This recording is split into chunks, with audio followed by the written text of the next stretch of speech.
इस दुनिया में ऐसे बहुत ही कम स्टूडेंट होंगे जिनको ये प्रॉब्लम नहीं होगी कि पढ़ा हुआ याद नहीं रहता।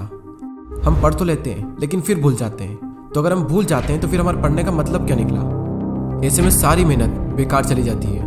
वैसे पहले मैं आपको बता दूं कि अगर आप पढ़ा हुआ याद नहीं रख पाते हैं तो इसका मतलब ये बिल्कुल भी नहीं है कि आपका दिमाग कमज़ोर है। सोचो अगर आपका दिमाग हर चीज़ को याद रखने लग जाए तो एक दिन में हमारे साथ में कितनी चीज़ें होती है। दिमाग का कचरा हो जाएगा अगर दिमाग सारी बातों को याद रखने लग जाए तो।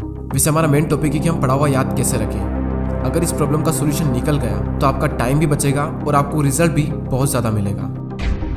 पढ़ा हुआ सब कुछ याद रखना मुश्किल है, लेकिन फिर भी काफ़ी हद तक हम इसे कंट्रोल कर सकते हैं, लेकिन पूरी तरीके से नहीं। मैं आपको 3 तरीके बताने वाला हूँ। अगर आप यूट्यूब पर गूगल पर सर्च करोगे तो आपको कई सारी टिप्स मिल जाएगी, लेकिन ये जो टिप्स मैं आपको बता रहा हूँ ये मेरे पर्सनल एक्सपीरियंस से और काफ़ी रिसर्च करने के बाद मैं आपको बता रहा हूँ। आप यकीन मानिए कि ये 3 टिप्स इतनी ज़्यादा इफेक्टिव है कि इनको यूज़ करने के बाद आपका टाइम भी बचेगा और आपको रिजल्ट भी 2 गुना मिलेगा।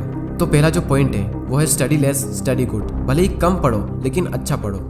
विल परेटो ने इस दुनिया को एक महान सिद्धांत दिया जिसे कहा जाता है 80-20 का रूल्स। इन्होंने एक ऐसा नियम दिया जो कि दुनिया की हर वस्तु में हर जगह पाया जाता है।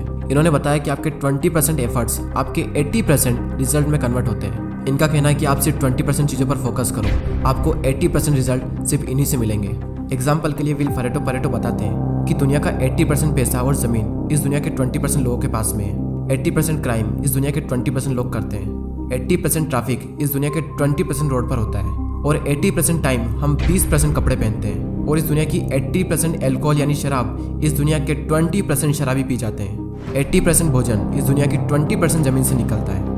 80% बारिश इस दुनिया के 20% बादलों से होती है। इस दुनिया के 80% इन्वेंशन इस दुनिया के 20% साइंटिस्ट ने किए हैं। और सिर्फ यहीं तक नहीं, यही आंकड़ा हमारे अपने यूट्यूब चैनल पर भी लागू होता है। 80% वॉच टाइम उन लोगों से आता है जिन्होंने इस चैनल को सब्सक्राइब नहीं किया है। कहीं आप भी तो उन 80% लोगों में से नहीं हो। और सबसे इम्पोर्टेंट फैक्ट कि 80% रिजल्ट हमारे 20% एक्शन से आता है। और यही रूल आपके एग्जाम में और आपकी पढ़ाई में भी लागू होता है। आपके सिलेबस का पढ़ा हुआ 20% आपको 80% दिलवा सकता है। तो आप 20% मोस्ट इंपॉर्टेंट चीज़ों को निकालें और उनको पढ़ें, और वही 20% चीज़ें आपको 80% रिजल्ट दिलवा सकती है। और आपने जो 20% निकाला है वो आपके सिलेबस के कंपैरिजन में बहुत ही कम है। तो ये जो कम है ना, इसको बहुत ही अच्छे से करो। और यही था हमारा first point, study less and study good. दोस्तों, मैंने भी कई बार ये गलती की है कि जितना पढ़ना होता है उससे हम कई गुना ज़्यादा पढ़ते हैं, और इसका रिजल्ट ये होता है कि हमें जो याद रखना चाहिए वो भी हम भूल जाते हैं। एग्जाम में अब वैसे भी ज़्यादा दिन नहीं बचे, तो आप इस रूल को यूज़ करके काफ़ी अच्छा रिजल्ट पा सकते हैं। अब नेक्स्ट जो पॉइंट है वो है स्टडी इन मॉर्निंग। और ये जो पॉइंट है ना, ये मेरा फेवरेट पॉइंट है, क्योंकि मैंने अपनी लाइफ की ज़्यादातर पढ़ाई सुबह ही की है। एक तरफ एक स्टूडेंट है जो सुबह जल्दी उठकर 2 घंटे पढ़ाई कर रहा है, और वहीं दूसरी ओर एक और स्टूडेंट है जो दिन में 4 घंटे पढ़ाई कर रहा है। तो ये जो पहला वाला स्टूडेंट है ये ज़्यादा आउटकम दे पाएगा दूसरे वाले के मुकाबले। सुबह जल्दी उठकर पढ़ने के 2 सबसे बड़े बेनिफिट होते हैं। सुबह के टाइम हमारी कंसंट्रेशन सबसे पीक स्टेट पर होती है, और सुबह के टाइम पे जो कंसंट्रेशन होती है शायद ही पूरे दिन में आपको वो कंसंट्रेशन मिल पाएगी। और सेकंड बेनिफिट ये है सुबह जल्दी उठने का कि सुबह कोई भी डिस्टर्ब करने वाला नहीं होता है। एनवायरनमेंट में एक अलग ही साइलेंस होता है, और उस साइलेंस में कुछ नया सीखने का मजा ही कुछ और होता है। आप सुबह जल्दी उठकर 3 घंटा पढ़िए, और उसके बाद में पूरे दिन अगर आप सिर्फ मुश्किल से आधा से 1 घंटा भी पढ़ते हैं तो बहुत है आपके लिए। कहने को तो लोग 8-10 घंटे पढ़ते हैं, लेकिन जो 2-3 घंटे की मेन पढ़ाई जो होती है कॉन्सेंट्रेशन के साथ में, वही सबसे मेन चीज़ होती है। बाकी सब दिखावा है। हमारे देश के प्राइम मिनिस्टर मोदी जी ने भी सुबह जल्दी उठकर पढ़ने को कहा है। एक रीजनेबली सुबह सूर्योदय के पहले अगर तैयार हो करके पढ़ना शुरू करते हैं तो पूरी तरह आप बिल्कुल मन से एकदम तंदुरुस्त होते हैं। जैसे बारिश के बाद आसमान कैसा साफ नजर आता है। सुबह बहुत ही उत्तम कालखंड होता है, फ्रेश होते हैं, थकान नहीं होती है, और अध्ययन से ही शुरू करते हैं तो ज़्यादा अच्छा रहता है। और ना सिर्फ मोदी जी ने बल्कि हमारे शास्त्रों में, आयुर्वेदा में भी यही बात कही गई है कि सुबह के टाइम हमारा ब्रेन सबसे ज़्यादा एक्टिव होता है, और उस टाइम जो भी हम अपने ब्रेन में डालेंगे वो दिमाग में छप सा जाएगा। सो ये था second point, study in morning. अब जो लास्ट जो पॉइंट है वो बहुत ही ज़्यादा इंपॉर्टेंट पॉइंट है, और ये पॉइंट आप सबको ऑलरेडी पता है, लेकिन हर कोई इस पॉइंट को बहुत ही इग्नोर करता है। और वो पॉइंट है पढ़ाई के बीच में रेस्ट लेना। कुछ लोग होते हैं जो रेस्ट ही नहीं लेते हैं, और कुछ लोग ऐसे होते हैं जो बहुत लंबा रेस्ट लेते हैं, और इस बीच में कुछ लोग ऐसे होते हैं जिनकी पूरी ज़िंदगी रेस्ट लेने में निकल जाती है, और एंड में वो खुद रेस्ट इन पीस हो जाते हैं। पढ़ाई के बीच में कितना रेस्ट लेना चाहिए ये मैं आपको नहीं बताने वाला, ये आप खुद तय करें अपने अकॉर्डिंग। आपको फिर से एनर्जी प्रोड्यूस करने के लिए कितना टाइम चाहिए ये आपको आपके अलावा कोई नहीं बता सकता।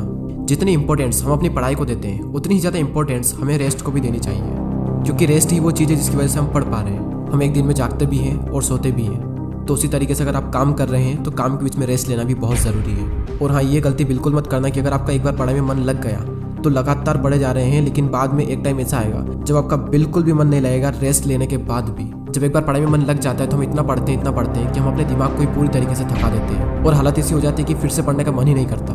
आपने पढ़ना शुरू किया, आपका मन लगा, अब थोड़ी देर बाद आपको रेस्ट लेना चाहिए, लेकिन आपको लगता है कि मैं भी और पढ़ सकता हूँ, तो उस फीलिंग को बनाए रखें और रेस्ट लें और फिर दोबारा उसी फीलिंग के साथ में अपनी पढ़ाई शुरू कर दें। अगर आप चाहें तो आप पोमोडोरो टेक्निक का यूज़ भी कर सकते हैं। पोमोडोरो एक बहुत ही सिंपल टेक्निक है। आपको जो भी काम करना है उस काम को आपको 25-25 मिनट के 4 ब्लॉक्स में डिवाइड करना है और हर 25 मिनट के ब्लॉक्स में आपको 5 मिनट का ब्रेक लेना है और 1 घंटा होने के बाद में आपको 15 मिनट का रेस्ट लेना है और फिर से आपको यही सब करना है। और इस टेक्निक का यूज़ करके आप काफ़ी लंबे टाइम तक और काफ़ी अच्छे से स्टडी कर सकते हैं। और ना सिर्फ स्टडी बल्कि आप अपने किसी भी काम में इस टेक्निक को यूज़ कर सकते हैं। और इस टेक्निक को यूज़ करने के लिए प्ले स्टोर पर कई सारी एप्लीकेशन है, आपको जो भी अच्छी लगे वो एप्लीकेशन आप डाउनलोड कर सकते हैं। चलिए अब हम उन तीनों पॉइंट्स को एक साथ देख लेते हैं और ये भी देख लेते हैं कि हमने इस पूरी वीडियो में क्या सीखा।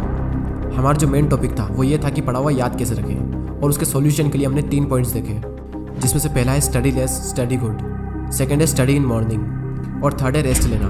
फर्स्ट पॉइंट में हमने 80-20 के प्रिंसिपल को समझा कि किस तरीके से आपको 80% रिजल्ट आपके अपने 20% काम से मिलेंगे, और साथ ही हमने ये सीखा कि आपको फोकस करना चाहिए अपनी 20% स्टडी पर जो आपको 80% रिजल्ट दिला सकती है। सेकंड पॉइंट था कि स्टडी इन मॉर्निंग, यानी कि सुबह उठकर पढ़ो, और इस पॉइंट में हमने देखा कि किस तरीके से आप जल्दी उठकर हाई कॉन्सेंट्रेशन वाली स्टडी कर सकते हो। और थर्ड पॉइंट है स्टडी के बीच में ब्रेक लेना, और इस पॉइंट में हमने रेस्ट की इंपॉर्टेंस को जाना।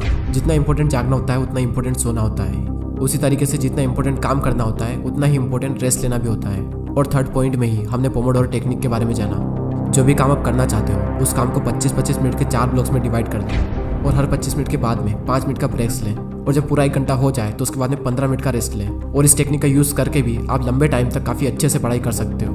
और दोस्तों, अगर आपने पूरे साल पढ़ाई नहीं की है तो अब भी आपके पास में टाइम है, क्योंकि वो किसी ने क्या खूब बात कही है कि जो हो गया उसे सोचा नहीं करते, जो मिल गया उसे खोया नहीं करते। सफलता उन्हें ही हासिल होती है जो वक्त और हालातों पर रोया नहीं करते।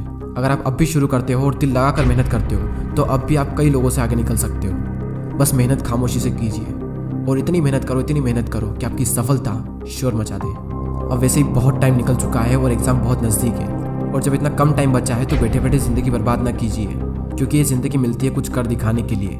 रोके अगर आसमान हमारे रास्ते को तो तैयार हो जाओ आसमान झुकाने के लिए। अब बात आती है उन 80% लोगों की जो वीडियो तो देखते हैं लेकिन सब्सक्राइब नहीं करते। यूट्यूब पर आपको वीडियो बिल्कुल फ्री में मिल रहा है और सब्सक्राइब करने का भी यूट्यूब आपसे पैसा नहीं लेता है, तो फिर मैं ये सोचता हूँ कि आप सब्सक्राइब क्यों नहीं करते। दोस्तों, बहुत मेहनत लगती है वीडियोस बनाने में। आपका एक सब्सक्राइब और एक कमेंट मुझे बहुत मोटिवेट करता है आने वाले टाइम में इससे भी अच्छे वीडियोस बनाने के लिए। मैं लेता हूँ आपसे अलविदा। Thanks for watching.